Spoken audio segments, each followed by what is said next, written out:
Nabi Nuh diutus ke tengah-tengah masyarakat yang sedang menyembah berhala, yaitu patung-patung yang dibuat mereka sendiri. Menurut mereka, berhala itu mempunyai kekuatan gaib di atas manusia, dan mereka menamakannya sesuai dengan selera mereka sendiri. Kadang-kadang mereka namakan Wat dan Suwa, kadang Yagut dan kadang Ya'ud dan Nasar.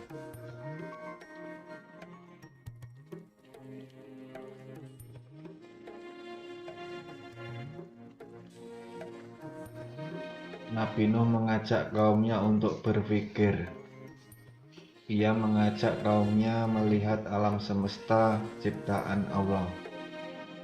Langit dengan bulan, bintang dan mataharinya.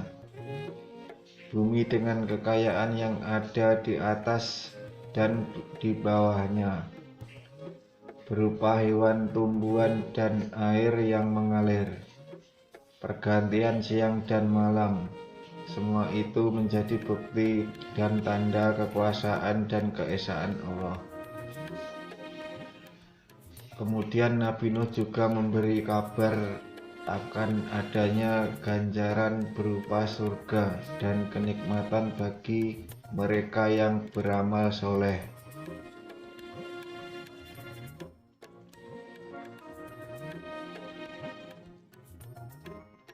Dan balasan siksa neraka bagi mereka yang membangkang atas perintah Allah,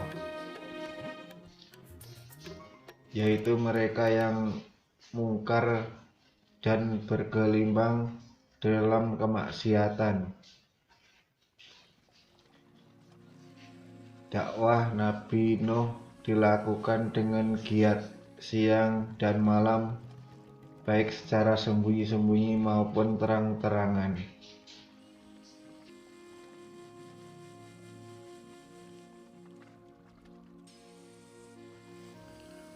Beliau termasuk orang-orang yang cerdas, fasih berbicara, tajam pemikirannya, pandai berdiskusi, bersifat sabar dan tenang.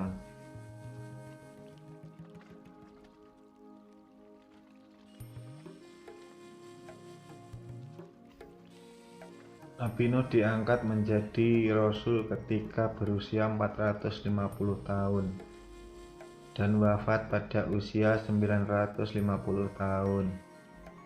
Dengan demikian Nabi Nuh berdakwah kepada umatnya selama 5 abad atau 500 tahun. Meski demikian, pengikut Nabi Nuh yang beriman hanya sedikit, yaitu kurang dari 100 orang. Umat Nabi Nuh banyak yang ingkar jika Nabi Nuh mengajak beribadah kepada Allah dan menegakkan tauhid. Umatnya selalu menentang dan mengejeknya. Para pengikut Nabi Nuh kebanyakan hanya para fakir miskin,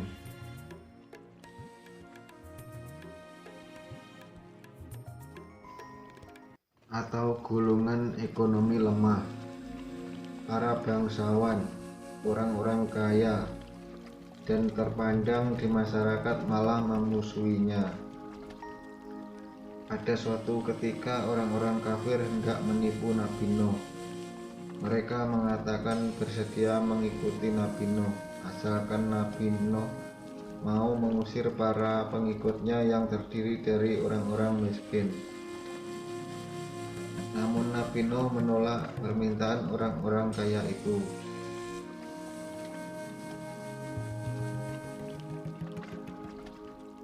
Kecerdasan dan kefasihan Nabi Nuh mengalahkan segala hujatan orang-orang kafir.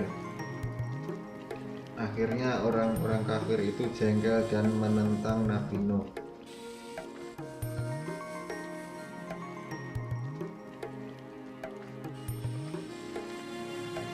Mereka berkata, "Hai Nuh, sesungguhnya kamu telah membantah dengan kami dan kamu telah memperpanjang bantahanmu terhadap kami.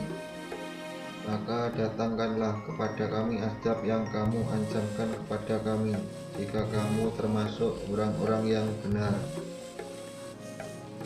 Nabi Nuh menjawab, hanya Allah yang akan mendatangkan azab itu kepadamu jika Dia menghendaki. Dan kamu sekali-kali tidak akan dapat melepaskan diri.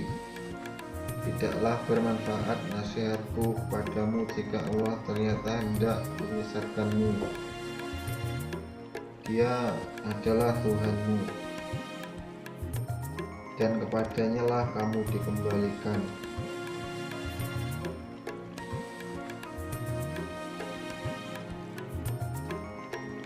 Demikianlah keterlaluannya kaum Nabi Nuh itu mengingkari ajaran Tuhan.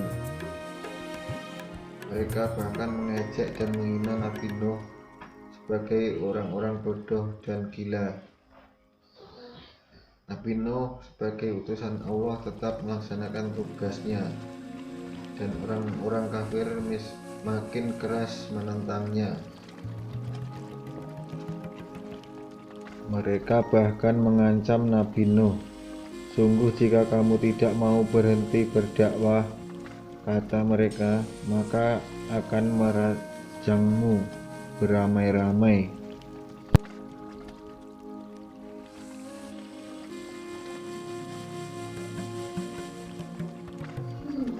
Nabi Nuh dilecehkan kaumnya.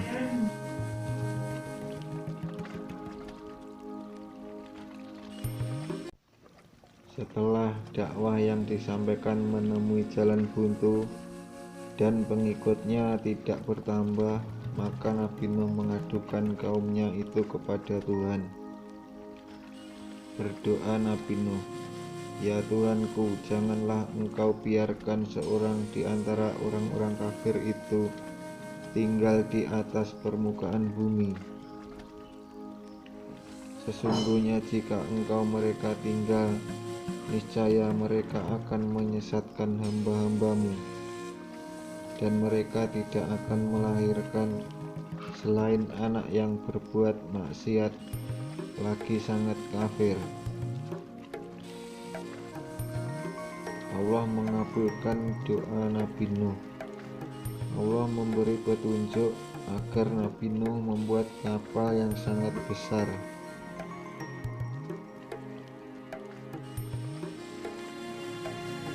Dengan perahu itu Nabi Nuh dan kaumnya yang beriman akan selamat,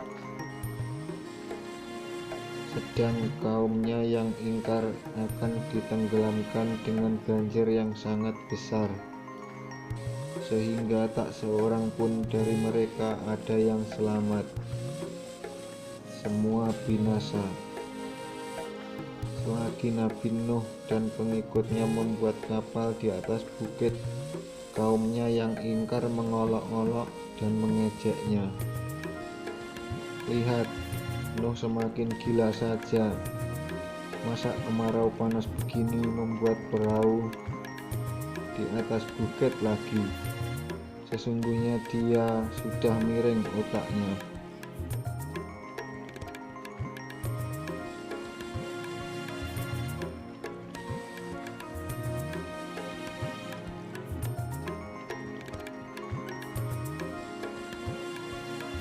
Di antara mereka bahkan ada yang berani buang kotoran di dalam kapal yang belum selesai dibuat itu.